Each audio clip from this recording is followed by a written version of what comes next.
Dimanche 30 mars 2025. Ne doutez pas de l'amour de Dieu pour vous.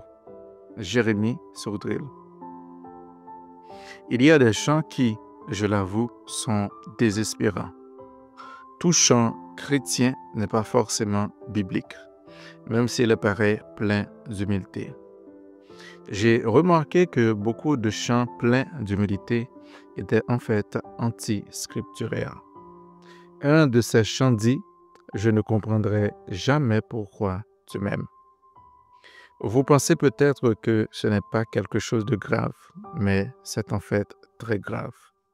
À cause de ce genre de déclaration que les chrétiens font, ils ne connaîtront jamais sur cette terre l'amour de Dieu réellement, car il en sera fait selon notre foi et notre confession. Si vous devez chanter ce chant, faites-le avec d'autres paroles. Éphésiens 3, versets 14 à 19.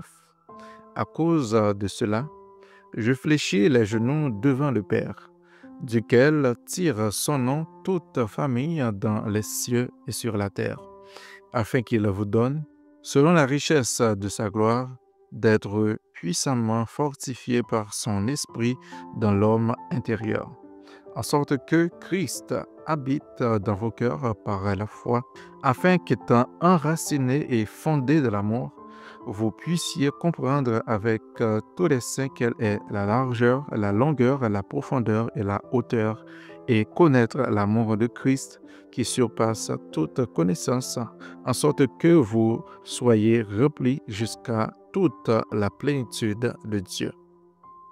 Avez-vous lu les versets 18 et 19? L'apôtre priait pour que nous puissions comprendre l'amour de Dieu en profondeur, largeur et hauteur. Bref, tout l'amour de Dieu. Et il ne s'agissait pas d'une belle prière pour faire beau, ni une prière pour comprendre l'amour de Dieu lorsque nous serons morts, car à notre mort, nous connaîtrons Dieu comme il nous connaît, nous. Non. Paul priait pour que nous puissions avoir une révélation de l'amour de Dieu aujourd'hui, de cette vie présente. Cela est possible. Et puisque cela est possible, ne confessez jamais le contraire. Paul a bien insisté et il priait pour que les chrétiens d'Éphèse connaissent ce qu'elle est la largeur, la longueur, la profondeur et la hauteur de l'amour de Dieu. Rien de moins. Cela est possible, je le répète. Oui, nous pouvons connaître l'amour de celui qui nous aime de l'amour éternel. C'est merveilleux. Dieu nous aime. Ce Dieu de l'Ancien Testament, comme disent certains, qui semble parfois dur, se révélait même dans l'Ancien Testament comme un Dieu d'amour. Il en dit, Jérémie 31, verset 3, « De loin l'Éternel se montre à moi. Je t'aime de l'amour éternel. C'est pourquoi je te conserve ma bonté. » Je suis tellement heureux que Dieu nous aime, vous et moi, d'un amour éternel. Je ne sais pas qui tu es, toi qui lis cette pensée du jour, mais toi et moi, le Seigneur nous aime. Le fait de savoir que Dieu nous aime de cette façon me rapproche de vous qui lisez cette pensée aujourd'hui. Nous sommes aimés de Dieu. Genèse 2, verset 22. L'Éternel forma une femme de la côte qu'il avait prise de l'homme. Il l'amena vers l'homme. Dieu avait créé l'homme pour être en relation avec lui. Et Dieu savait qu'en créant la femme, beaucoup d'hommes se détourneraient de lui pour suivre leur femme. Et c'est ce qui s'est passé. Le regard de l'homme s'est porté vers la femme et vice-versa. Ainsi, Salomon, à qui Dieu avait tout donné, se détourna de lui pour coucher avec des femmes dévouées à des idoles. David tomba à cause d'une femme, et bien d'autres encore, comme dit la parole. 1 Corinthiens 7, verset 33. Et celui qui est marié s'inquiète des choses du monde, des moyens de plaire à sa femme. C'est une réalité. Et pourtant, par amour, Dieu a décidé de donner au cœur de l'homme ce dont il avait éperdument besoin. Dieu est bon. Dieu est vraiment bon. Isaïe 43, verset 25. C'est moi qui efface tes transgressions pour l'amour de moi, et je ne me souviendrai plus de tes péchés. Michée 7, verset 19. Il aura encore compassion de nous. Il mettra sous ses pieds nos iniquités. Tu jetteras au fond de la mer tous leurs péchés. Dieu choisit de jeter nos péchés derrière lui dans la mer et de les oublier. Il le fait par amour pour nous. Dieu a envoyé Jésus, son Fils précieux, pour être frappé, injurié, giflé, fouetté, crucifié pour pardonner nos péchés, parce qu'il nous aime d'un amour éternel. L'amour de Dieu est patient. Il excuse tout. Il croit tout. Il espère tout. Il supporte tout. L'amour ne périt jamais. Non, tu n'as pas trop péché pour Dieu. Jésus a même demandé au Père de pardonner ceux qui l'ont crucifié et frappé. Vous n'en êtes pas rendu là? Et même si vous l'étiez, Jésus vous pardonnerait si vous venez à lui repentant. Je suis allé un jour à la piscine avec ma fille. J'étais dans une piscine à vagues et alors que je pensais que l'eau était profonde, j'ai donné un grand coup de pied dans l'eau pour remonter à la surface et mon pied a frappé le sol. J'ai eu très mal.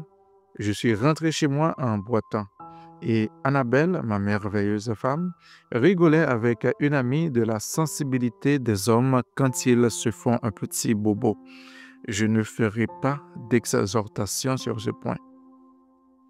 J'avais vraiment mal et ce soir-là, j'écrivais une pensée du jour, alors que la douleur était présente depuis plusieurs heures. Soudain, j'ai entendu un gros boom dans la chambre à côté. Je savais que ma fille de 5 ans venait de tomber de notre grand lit. Et vous savez quoi? Je n'ai pas eu le temps de me dire, si je me lève brusquement et que je cours dans la chambre pour la serrer dans mes bras, je vais avoir très mal. Alors, je vais me déplacer doucement, tranquillement. Je ne me suis pas dit non plus, oh, mais ma femme est là. Alors, elle va aller la prendre elle-même. Je n'ai pas besoin de me lever. Non. Mon amour pour ma fille a fait que je n'ai pas réfléchi une seule seconde. J'ai couru le plus vite possible dans la chambre, oubliant ma douleur en y allant. Je l'ai récupérée et l'ai prise dans mes bras, alors qu'elle allait commencer à pleurer, se réveillant dans son sommeil. Elle s'est rendormie contre moi tout de suite, et moi, j'avais encore plus mal qu'avant. Matthieu 7, verset 11.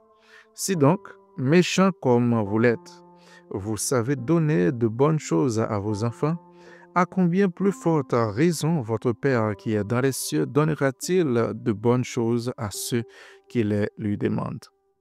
Jésus parlait aux pharisiens qui étaient hypocrites et méchants.